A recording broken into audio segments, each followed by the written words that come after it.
أعوذ بالله من الشيطان الرجيم.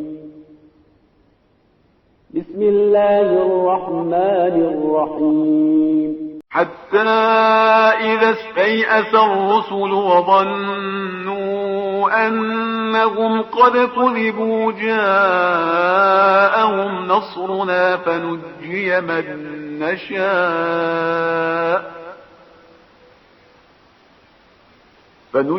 من نشاء ولا يرد بأسنا عن القوم المجرمين. لقد كان في قصصهم عبرة لأولي الألباب ما كان حديثا يفترى ولكن تصديق الذي بين يديه وتفصيل كل شيء وهدى ورحمة لقوم يؤمنون. حتى إذا استيأس الرسل وظنوا أنهم قد كذبوا جاءهم نصرنا ونجي من نشاء ولا يرد بأسنا عن القوم المجرمين، کہ حتیٰ یہاں تک انبیاء نے کوشش کی، تبلیغ کی، خدا کو پیغام پہنچایا، کہ جب تک وہ مایوس نہیں ہوئے انبیاء، تم پیغام پہنچاتے رہے۔ وَظَنُّوا أَنَّهُمْ قَدْ كُذِبُوا، تو لوگوں نے یہ خیال کیا کہ کیا ہوا ہے، قد كُذِبُوا، کہ ان کا انکار ہو گیا۔ انبیاء مایوس ہوئے اور انبیاء نے سمجھا کہ لوگ ان کے منکر ہو گئے، تو وہاں اس وقت خدا کی طرف سے انبیاء کے لیے مدد آئی ان کو مایوسی سے نکالنے کے لیے۔ اور پھر کیا ہوا؟ فَنُجِّي مَن نَّشَاءُ، پھر ہم نے نجات دی، بچایا ان لوگوں کو جن کو ہم چاہتے تھے۔ وَلَا يُرُدُّ بَأْسُنَا عَنِ الْقَوْمِ الْمُجْرِمِينَ، اور پھر وہ لوگ جو کہ مجرم تھے ہمارے عذاب سے بچ نہیں سکے۔ یعنی اسٹرگل ہوتی رہی، انبیاء کوشش کرتے رہے، اور جب دیکھا انبیاء مایوس ہو گئے ہیں اور لوگوں نے انکار کرنا شروع کر دیا ان کا، تو وہاں پر اللہ کی طرف سے مدد آئی ہے۔ اور پھر وہاں پر جب اللہ کی طرف سے مدد آئی ہے تو لوگ دو حصوں میں تقسیم ہو گئے ہیں، وہ لوگ جن کو خدا نے بچا لیا اور وہ لوگ جو کہ کیا ہوئے، عذاب میں مبتلا ہو گئے۔ اس جو ہے وہ آیت سے پتہ چلتا ہے، پہلا نقطہ یہ چلتا ہے کہ انسان میں برداشت کی ایک حد ہوتی ہے، ایک لمٹ ہوتی ہے، اور اس لمٹ کو جب انسان کراس کرتا ہے تو پھر انبیاء بھی بیچارے جو ہے وہ مایوس ہو جاتے ہیں۔ بس انسان کوشش کرے کہ اس حد کو کراس نہ کرے، اس سے آگے نہ بڑھے۔ آپ کسی کی غلطی ایک دفعہ معاف کریں گے، دو دفعہ معاف کریں گے، تین دفعہ معاف کریں گے، کسی کو ایک دفعہ کہیں گے، دو دفعہ کہیں گے، تین دفعہ کہیں گے، جب دیکھیں گے کہ وہ آپ کی بات نہیں مان رہا تو پھر یا تو آپ دستبردار ہو جائیں گے، یا اس کی مدد کرنا چھوڑ کر دیں گے، یا اس کی نصیحت کرنا چھوڑ دیں گے آپ۔ بس اس آیت سے پتہ چلتا ہے ایک اور نقطہ کہ انبیاء بھی انسان ہیں، ان پر بھی انسانوں جیسے عوارض طاری ہو جاتے ہیں۔ وہ انسان کامل ہیں لیکن انسان ہیں، وہ بھی مایوس ہو سکتے ہیں، وہ بھی تھک سکتے ہیں، وہ بھی اپنے مشن سے بعض اوقات اکتاہٹ کا اظہار کر سکتے ہیں۔ جب انبیاء میں ایسا ہو سکتا ہے تو عالم دین بھی ایسا ہو سکتا ہے۔ بعض اوقات ہم سمجھتے ہیں کہ عالم دین نہیں، وہ فرشتہ ہے، ہم اس کو برا بھلا کہیں گے، اس کو تنگ کریں گے، اس کے خلاف بولیں گے تو وہ بالکل خاموش رہے گا، نہیں اس نے بولنا نہیں، اس کے بھی یہاں حد ہے، وہ بھی ایک لمٹ رکھتا ہے، اس کو جب عام لوگ کراس کریں گے تو وہ بھی آپے سے باہر ہو جائے گا۔ اور پھر یہ دیکھیں خدا وندہ تعالیٰ بتا رہا ہے کہ آپ وہ لوگ کے جو ٹھیک ہونے والے نہیں ہیں ان پہ توانائی ضائع نہ کریں۔ حتیٰ اذا استیأس الرسل، یہاں تک کہ انبیاء مایوس ہو گئے تو کیا ہوا؟ اب خدا کی مدد آئی اور عذاب آیا۔ یعنی جب دیکھیں کہ اگلا آپ کی بات کو نہیں مان رہا، ٹس مس نہیں ہو رہا، اور کوئی ریئیکشن دکھا نہیں رہا، عمل نہیں کر رہا، متاثر نہیں ہو رہا آپ کی بات، تو آپ کیا ہے، دوسرا راستہ اختیار کریں۔ یہ بڑا امپورٹنٹ ہے کہ آپ کسی کو کوئی بات پہنچانا چاہتے ہیں نا، تو تو ضروری ہے کہ اس کی نفسیات کو چیک کریں، وہ کس چیز پر خوش ہے، وہ کون سے طریقے کو پسند کرتا ہے، اس طریقے کے مطابق جو ہے اس سے ڈیل کریں۔ اس لیے کہا جاتا ہے نا، امر بالمعروف کرنے کا بھی طریقہ ہے، اگر طریقہ آپ غلط استعمال کریں گے، یہ اسٹیپ غلط لیں گے تو وہاں پر فائدے کے بجائے نقصان ہو جائے گا، اگلا آپ کی بات سننے کے بجائے لجباز ہو جائے گا، چڑچڑا ہو جائے گا۔ وہ ایران میں ایک آدمی، نیا نیا انقلاب آیا تو اس نے نماز پڑھنا شروع کیجیے، اللہ اکبر، خمینی راہ پر نماز کے اندر۔ وہ ایک آدمی اس کے پاس گیا، اس نے کہا نماز نہیں ہوتی، باطل ہوتی ہے۔ اب وہ ضدی تھا، اس کی بات سے اور سے چڑھائی، اس نے پتہ کیا کیا، اللہ اکبر، خمینی راہ پر، مرد آباد منافق، پھر نماز شروع کر دی۔ یعنی آپ کوشش کریں کہ اس طریقے سے ایک پیغام کو پہنچائیں، تبلیغ کو کریں کہ وہ سامنے والا آدمی ضد میں نہ آ جائے، مقابلے میں نہ آ جائے، چڑچڑا نہ ہو جائے۔ یہ ضروری ہے کہ آپ سامنے والے کے علم اور اس کی سطح اور اس کے مزاج کے مطابق بات کریں۔ حدیث میں کلم الناس علی قدر عقولہم، لوگوں سے ان کی عقل کے مطابق بات کریں، نہ ان کو زیادہ بڑھائیں چڑھائیں، نہ ان کو سب بد اخلاقی کریں۔ اور یہی آیت بتاتی ہے کہ بعض اوقات عذاب کی تاخیر اللہ کی طرف سے موجب ہوتی تھی کہ وہ لوگ زیادہ گستاخ ہو جائیں، زیادہ ان میں جرت آ جائے، جھٹلانا شروع کر دیں، قد کوذبو، انہوں نے کیا انکار کرنا شروع کر دیا انبیاء کا۔ اب وہ تبلیغ کر رہے ہیں، یہاں تک صرف سنتے نہیں تھے، انکار نہیں کرتے تھے، لیکن ایسا مرحلہ آیا انبیاء کا، لوگ ان کی بات بھی نہیں سنتے تھے اور ان کی نبوت کا بھی انکار کرتے تھے، ان کے مقام کا بھی انکار کرتے تھے۔ بس عذاب کے دیر سے آنے کی وجہ سے ان میں جرت زیادہ پیدا ہوئی، لیکن خدا کی مصلحت تھی، اتمام حجت کرنا تھا، تاکہ کل کو کوئی بہانہ نہ لا سکے، کوئی کل کہہ نہ سکے ہمیں فرصت نہیں دی گئی، ہمیں موقع نہیں دیا گیا۔ اگر ہمیں موقع دیا جاتا تو ہم کیا کرتے، ہدایت پر ہوتے۔ اور یہی آیت بتا رہی ہے کہ خدا کا عذاب کب آتا ہے؟ جب اتمام حجت ہو جاتی ہے، نبی آ جاتے ہیں، کتابیں نازل ہو جاتی ہیں، تبلیغ لوگوں تک پہنچتی ہے، بار بار نبی کا پیغام پہنچتا ہے، جب دیکھا جاتا ہے کہ لوگ ٹس سے مس نہیں ہو رہے، نبی مایوس ہو گیا، تو پھر خدا کی طرف سے عذاب آتا ہے، اس سے پہلے عذاب نہیں آتا۔ اور پھر یہاں پر یہی آیت بتاتی ہے کہ عذاب جو آتا ہے نا، عذاب ایک ہی علاقے میں ہے، کیا ہے؟ وہاں پر خدا مومنوں کو بچا لیتا ہے اور کافر گرفتار ہو جاتے ہیں، بے گناہ لوگ بچ جاتے ہیں، گناہگار پھنس جاتے ہیں۔ جیسا حضرت نوح علیہ السلام کے طوفان میں اس طرح ہوا کہ جو لوگ کشتی میں سوار ہو گئے وہ بچ گئے، جو لوگ کشتی میں سوار نہیں ہوئے، سگے ہونے کے باوجود وہ ڈوب گئے۔ تو پیغمبر نے بڑی پیاری مثال دی ہے، میری اہل بیت کی مثال کشتی نوح کی طرح، جو اس میں سوار ہو جائے گا وہ محفوظ رہے گا، سوار ہونے والا جو بھی ہو وہ بچ جائے گا، قریبی ہو، دور والا ہو، نزدیک والا ہو، وہ بھی بچ جائے گا۔ لیکن جو ہے جو سوار نہیں ہوگا، قریب ترین کیوں نہ ہو، نوح کی زوجہ تھی وہ غرق ہو گئی، نوح کا بیٹا تھا وہ غرق ہو گیا۔ اسی طرح اہل بیت کے دامن میں جو آ جائے گا، اہل بیت سے جو محبت کر لے گا، اہل بیت سے اپنے آپ کو جوڑ لے گا، وہ کتنے ہی گناہگار کیوں نہ ہو وہ بچ جائے گا۔ اس کے مقابلے میں متقی ہے، نیک ہے، سب کچھ ہے، لیکن اہل بیت سے متمسک نہیں ہوگا تو اس کی نیکیاں، اس کی نمازیں، اس کی ریاضت، عبادت اسے فائدہ نہیں دے گی۔ اور یہاں پر یہی آیت بتا رہی ہے کہ یہاں نبی مایوس ہو گئے ہیں، لیکن خدا کیا مایوسی نہیں ہے؟ کون ہے؟ یہ لوگ بچ گئے ہیں۔ کون؟ جو مومن تھے، جو اللہ سے لو لگائے ہوئے تھے، جو اللہ کے ساتھ مربوط تھے، وہ بچ گئے۔ پس مایوسی انسانوں میں ہے، خدا کی بارگاہ میں نہیں ہے۔ اور یہی ایک آیت بتا رہی ہے کہ خدا کے ہاں کلوز اینڈ نہیں ہے، انبیاء کے ہاں ہو سکتی ہے، خدا کیا نہیں۔ کیوں؟ کہ انبیاء انسان ہیں، اور انبیاء جتنے عظیم ہوں، وہ کمال جو خدا کے پاس ہے، کمال مطلق، وہ انبیاء کے پاس نہیں۔ خدا کے علاوہ کوئی بھی کمال ذاتی نہیں رکھتا اور نہ وہی کمال مطلق رکھتا ہے۔ ہاں، جو کمال انبیاء میں ہے، ائمہ اطہار میں، عام انسانوں میں نہیں۔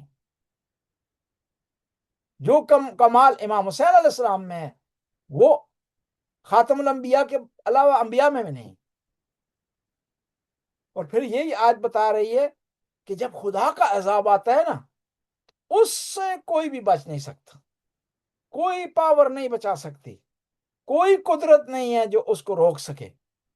بس اس سے بچنے کی کوشش کرے انسان، خدا کی ناراضگی مول نہ لے، خدا کی حدیں نہ پھلانگے۔ وہ حد اگر پھلانگ لی انسان نے، اس سے دور ہو گیا، خدا کی رحمت سے دور ہو گیا، تو پھر اس کو کوئی بچا نہیں سکتا۔ اپنے خدا سے معاملات ٹھیک رکھے نا، دنیا ساری آپ کے مخالف ہو، آپ کا کچھ نہیں بگاڑ سکتی۔ اگر خدا سے معاملات خراب ہیں، ساری دنیا آپ کے ساتھ ہے، آپ کو فائدہ نہیں پہنچا سکتی۔ خدا سے معاملات کس طرح ٹھیک ہوں گے؟ اس کی مخلوق کو خوش رکھیں، اس سے پیار کریں، اس سے محبت کریں، لوگوں کا حق ادا کریں، حق و حقوق ادا کریں، والدین کا احترام کیا جائے، بزرگ جو دنیا سے رخصت ہو گئے ہیں ان کو یاد کیا جائے۔ خدا اپنے لیے کچھ نہیں مانگتا، خدا آپ سے جو ڈیمانڈ کرتا ہے وہ آپ کے اپنے فائدے میں ہے، خدا کی مخلوق کے فائدے میں ہے۔ اور خدا کی مخلوق سے جتنا پیار کریں گے نا، اتنا خدا خوش ہوگا۔ امام معصوم ارشاد فرماتے ہیں، امام علیہ السلام، المخلوق عیال اللہ، خدا کی مخلوق خدا کا کنبہ ہے۔ جس طرح کنبے سے انسان محبت کرتا ہے نا، اور جو بھی آدمی اس کنبے سے محبت کرے اس سے انسان محبت کرتا ہے، اس طرح خدا بھی جب اس کی مخلوق سے پیار کرے نا تو وہ خوش ہوتا ہے، وہ پیار کرتا ہے اس سے۔ کہتے ہیں حضرت ابراہیم علیہ السلام ہمیشہ کھانے پر کسی نہ کسی آدمی کو مدعو کرتے تھے، اکیلے کھانا نہیں کھاتے تھے، ہمیشہ اپنے ساتھ کسی نہ کسی کو بٹھاتے تھے کھانا کھلانے کے لیے۔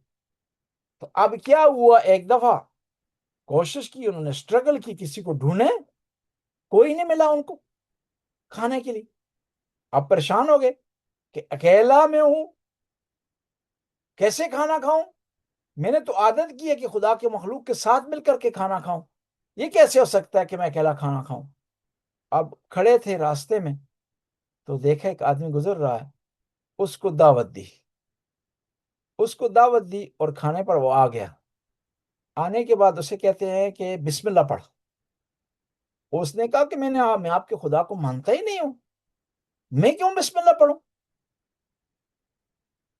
بڑا انہوں نے اصرار کیا، اس نے کہا نہیں پڑھنے جی۔ وہ بھی کوئی ڈھیٹ آدمی تھا، بھائی کھانا مل رہا ہے کھاؤ، یہ حضرت ابراہیم کے ہاتھ سے کھانا مل رہا ہے، نبی اللہ تمہیں کھانا کھلا رہے ہیں۔ اس نے کہا نہیں، میں جو ہے وہ کھانا نہیں کھاؤں گا، میں بسم اللہ نہیں پڑھوں گا۔ انہوں نے کہا کہ بسم اللہ نہیں پڑھنی نا، چھٹی کر جا، چلا جا۔ تو وہ چلا گیا، خدا کی طرف سے وہی نازل ہوئی، ابراہیم اسے واپس بلا رہا، ابراہیم میں ساری زندگی اسے کھانا دیتا رہا ہوں، اسے رزق دیتا رہا ہوں، حالانکہ میرا نافرمان تھا، میرا انکار کرتا تھا، آج تیرے حوالے کیا تو برداشت نہیں کر سکا۔ نہیں، خداوند تعالیٰ اتنا اپنی مخلوق سے محبت کرتا ہے باوجود کہ مخلوق انکار کرتی ہے۔ کہتے ہیں فرعون دن کو خدائی دعویٰ کرتا تھا، رات کی تاریکی میں نا دعا کرتا تھا، خدایا میں تیرے مقابلے میں ہوں، تو جانتا ہے کہ صرف دنیا کے لیے ایسا کر رہا ہوں، میرا بھرم رکھنا، میری آبرو اور میری عزت رکھنا۔ خدا اس کی بھی عزت رکھتا تھا جو مقابلے میں آ گیا ہے، کیونکہ مخلوق ہے، انسان مخلوق کو دور نہیں کر سکتا، خداوند تعالیٰ اپنی مخلوق کو دور نہیں کر سکتا اپنے آپ سے، کیونکہ عیال اللہ ہے، کنبہ ہے خدا کا۔ اب اگلی آیت کی طرف آتے ہیں، لَقَدْ كَانَ فِي قَصَصِهِمْ عِبْرَةٌ لِأُولِي الْأَلْبَابِ، انبیاء کی داستانوں میں یا گزشتہ قوموں کی داستانوں میں عبرت اور درس ہے، کس کے لیے؟ اولي الالباب کے لیے، عقل مند لوگوں کے لیے۔ ما کان حدیثا یفترا، یہ جو کہانی ہم نے بیان کی ہے یوسف علیہ السلام کی، یا قرآن کی جو کہانیاں ہیں یہ بنائی ہوئی نہیں ہے، من گڑت نہیں ہے، ولیکن تصدیق الذی بین یدیہ، اور یہی کہانیاں، یہی قرآن تصدیق کر رہا ہے اس کتاب کی جو تمہارے پاس آلریڈی موجود ہے، تورات۔ وَتَفْصِيلَ كُلِّ شَيْءٍ، اس قرآن میں ہر چیز کی تفصیل اور ڈیٹیل پائی جاتی ہے۔ وہدن یہ ہدایت ہے، ورحمتن اور رحمت ہے، للقوم یؤمنون کس کے لیے ہدایت ہے؟ ایسی قوم کے لیے جو ایمان لائی ہے۔ لقد کان فی قصصہم عبرۃ لأولی الالباب، یعنی کیا ہے؟ یہ آیت ہمیں بتا رہی ہے کہ داستان کہانی وہ اچھی ہے جس میں کوئی عبرت، درس، کوئی ٹیچنگ پائی جاتی ہو۔ ویسے کہانی بیان کرنا مفید فائدہ نہیں ہے، وقت گزرانے کے لیے کوشش کریں اس کہانی کو لیں جس میں کوئی عبرت پائی جاتی ہے، جس سے کچھ آپ حاصل کریں۔ یہاں پر جو ہے عبرت کا لفظ استعمال ہوا ہے، عبرت کے دو معنی، ایک درس کے معنی میں عبرت حاصل کرنا، اس طرح اردو میں کہتے ہیں کہ ہم اس سے عبرت حاصل کر رہے ہیں۔ دوسرا یہ ہے تعبیر کے معنی میں ہے، جس طرح خواب کی تعبیر ہوتی ہے نا، اور تعبیر کو تعبیر بھی اس لیے کہتے ہیں کیونکہ آپ کو یہ پاس کرواتی ہے، عبور دیتی ہے، گزارتی ہے۔ عبور سے نکلا ہے عربی کا یہ عبرت لفظ، یہ آپ کو گزارتی ہے، خواب و خیال سے حقیقت کی طرف لے جاتی ہے، اس لیے اس کو تعبیر کہا جاتا ہے، خواب کی تعبیر۔ نہیں، آپ نے ایک چیز دیکھی ہے خیال میں، خواب کی صورت میں، اب جو آدمی اس کی تعبیر کرے گا اس خیال کو حقیقت میں لا رہا ہے، یعنی آپ کو ایک خیال سے گزار کر کے حقیقت کی طرف لا رہا ہے۔ اور یہی خیال جو ہے وہ خواب، یہی تعبیر آپ کو اس چیز سے جو صرف آپ نے سنی ہے اور دیکھی ہے اس سے گزار کر کے آپ کو لا رہا ہے اس چیز کی طرف جو آپ نے نہیں دیکھی اور نہیں سنی۔ بس یہاں پر یہ کہا جا رہا ہے کہ ان داستانوں میں عبرت ہے، یعنی تعبیر ہے، تعویل ہے یا درس ہے، کس کے لیے؟ اولی الالباب۔ اور یہی آیت بتا رہی ہے ہر کوئی درس بھی حاصل نہیں کر سکتا، صرف وہ لوگ درس حاصل کرتے ہیں جن کے پاس عقل ہوتا ہے، سمجھداری ہوتی ہے، جو چاہتے ہیں کہ وہ حقیقت کو دیکھیں، جو چاہتے ہیں کہ وہ درس حاصل کریں، جو چاہتے ہیں کہ اپنی زندگی سنواریں، جو چاہتے ہیں کہ واجبات پر عمل کریں، جو چاہتے ہیں کہ محرمات سے بچیں، ان کے لیے عبرت ہے، ہر آدمی کے لیے عبرت ہے۔ بس لوگ اگر کہیں کہ بھائی ہم تو قرآن پڑھتے ہیں لیکن ہم نے عبرت اس سے حاصل نہیں کی، قرآن کہے گا کیا ہے؟ عبرت سمجھدار لوگوں کے لیے ہوتی ہے۔ وہ ایک مجھے داستان یاد آ گئی، کہتے ہیں کہ وہ ایران میں یہ ہے کہ آپ جب کوئی ایکسیڈنٹ میں مارا جائے نا تو اس کا دیت ہے 100 اونٹ، بڑی قیمت ہے، بلڈ منی اس کی۔ تو ایک آدمی جو ہے وہ گزر رہا تھا روڈ سے، تو وہ گاڑی والا آیا، اس نے آ کر اچانک سخت قسم کی بریک لگائی، تو سامنے جو آدمی گزر رہا تھا وہ رک کر کے گاڑی والے کی طرف مڑا، اس نے کہا کہ خیال رکھنا 100 اونٹ دینے پڑیں گے۔ تو اس نے وہ کھڑکی سے باہر سار نکالنے کے بعد ڈرائیور نے کہا وہ انسانوں کے لیے ہیں۔ تو یہاں پر بھی قرآن نے کہا کہ اگر کوئی عبرت حاصل نہیں کر رہا قرآن سے تو وہ کوئی مسئلہ نہیں ہے، قرآن میں کمی نہیں ہے، کمی اس میں ہے، اس کے پاس عقل نہیں ہے کوئی عبرت حاصل کرے۔ قرآن نے بھی کہا کہ اس میں کیا عبرت ہے؟ لأولی الالباب، کس کے لیے؟ عقل مند لوگوں کے لیے۔ بس اگر آپ چاہتے ہیں کہ آپ کو عبرت حاصل ہو، قرآن سے درس حاصل ہو، قرآن سے ہدایت حاصل ہو، تو اس کی 2 شرطیں ہیں، ایک تو آپ کے پاس ایمان ہو، دوسرا آپ کے پاس عقل ہو، تاکہ قرآن سے آپ عبرت حاصل کر سکیں، رحمت حاصل کر سکیں اور ہدایت حاصل کر سکیں۔ اور یہی اس آیت میں عبرت کس طرح ہے، یعنی اس داستان میں یوسف علیہ السلام کی اس میں عبرت کس طرح ہے، درس کس طرح ہے، کہ دیکھیں یوسف علیہ السلام کہاں سے شروع ہوئے، کہاں تک پہنچے۔ آپ کے لیے بھی ایسے مراحل زندگی میں آ سکتے ہیں کم و بیش، آپ نے گھبرانا نہیں ہے، ٹینشن نہیں لینا، پریشانی نہیں لینی۔ اگر آپ نے محنت کی، آپ میں اندر خلوص ہوگا، خدا کے خاص بندے ہوں گے، عبادت کو نہیں چھوڑیں گے، توکل کو نہیں چھوڑیں گے، تو آپ بھی ان مشکلات سے گزر جائیں گے، اور گزرنے کے بعد اس چوٹی پر پہنچیں گے کہ اس زمانے میں کوئی اور نہیں پہنچ سکا۔ اور یہاں پر یہ ایک اور نقطہ یہ ہے کہ یہ جو کہا قرآن نے کہ ان داستانوں میں عبرت ہے، کس کے لیے؟ اولی الالباب کے لیے۔ اب یہاں پر کوئی ٹائم لمیٹیشن نہیں ہے کہ عبرت صرف یوسف کے زمانے کے لوگوں کے لیے تھی، پیغمبر کے زمانے کے لوگوں کے لیے تھی، یا ہمارے کے لیے، ہر آدمی کے لیے ہے عبرت ہے اس داستان میں، یہ مختص نہیں ہے کسی خاص آدمی کے ساتھ۔ بشرطے کہ وہ عبرت حاصل کرنے کی کوشش کرے۔ اور پھر قرآن کا ایک دعویٰ ہے کہ قرآن کیا ہے، ایک خاص زمانے کے لیے نہیں ہے، ایک خاص ٹائم کے لیے نہیں ہے، ایک خاص جگہ کے لیے نہیں ہے، ایک خاص قوم کے لیے نہیں ہے، بلکہ ہمیشہ کے لیے جب تک انسان ہے یہ قرآن درس ہے اور عبرت ہے، اس سے درس اور عبرت حاصل کی جا سکتی۔ اور پھر ایک اور کا تصدیق، یہ کتاب جو ہے قرآن، یہ تصدیق ہے کس کی؟ اس کتاب کی جو تمہارے پاس آلریڈی موجود ہے، تورات۔ یعنی یہ بتایا جا رہا ہے کہ قرآن جو کتابیں آسمانی نا، یہ ساری ان کا ایک ہی مشن ہے، ایک ہی درس ہے، ایک ہی موٹو ہے ان کا، یہ مختلف نہیں ہے ایک دوسرے سے۔ اگر کہیں اختلاف اگر آپ کو نظر آئے تو اس کا مطلب ہے کہ اس کتاب میں جو تورات ہے، انجیل، اس میں ہیر پھیر ہوا ہے، قرآن میں تبدیلی نہیں آئی۔ اور پھر یہی آیت بتا رہی ہے کہ قرآن کیا ہے؟ تفصیل کل شیء، اس میں ہر چیز کی تفصیل اور ڈیٹیل پائی جا رہی ہے۔ کس میں؟ قرآن میں۔ یہ بتا رہی ہے کہ قرآن میں ہر چیز پائی جا رہی ہے۔ لیکن ایک سوال پیدا ہوتا ہے کہ جب ہر چیز پائی جا رہی ہے تو بعض چیزیں ہم دیکھتے نہیں پائی جاتی۔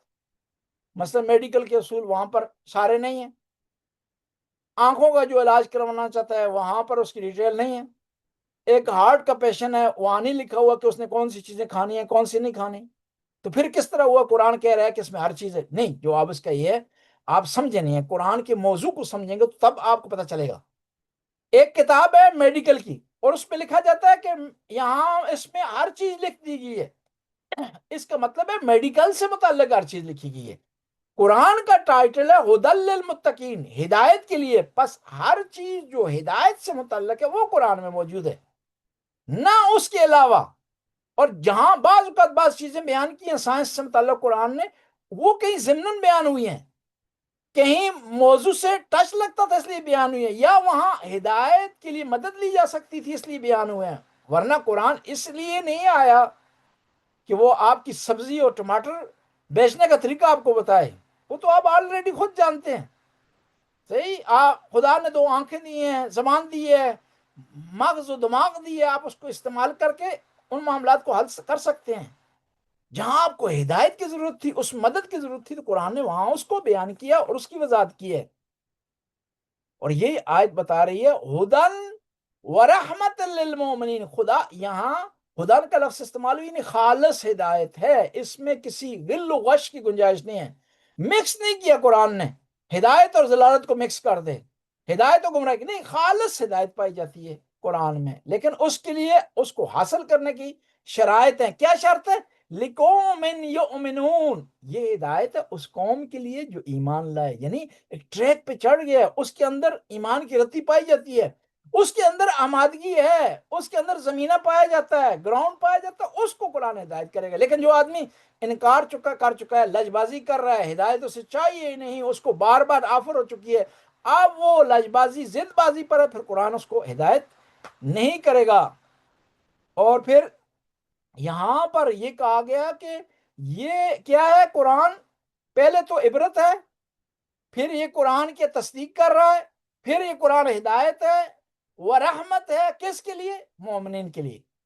بھائی ساری شرطیں لگائی ہیں، ان شرطوں پر انسان پورا اترے تو اسے عبرت بھی حاصل ہوگی، اسے ہدایت بھی حاصل ہوگی، اسے رحمت اور برکت بھی خداوند تعالیٰ کی بارگاہ سے حاصل ہوگی۔ بس انسان اگر چاہتا ہے کہ اللہ کی بارگاہ سے اسے رحمت، ہدایت اور عبرت اور درس ملے، تو پہلے اپنے آپ کو آمادہ کرے، نیتیں پاک اور صاف کرے، راستے پر چلنے کی کوشش کرے، پھر خدا کی طرف سے رحمت نازل ہونا شروع ہو جائیں گی۔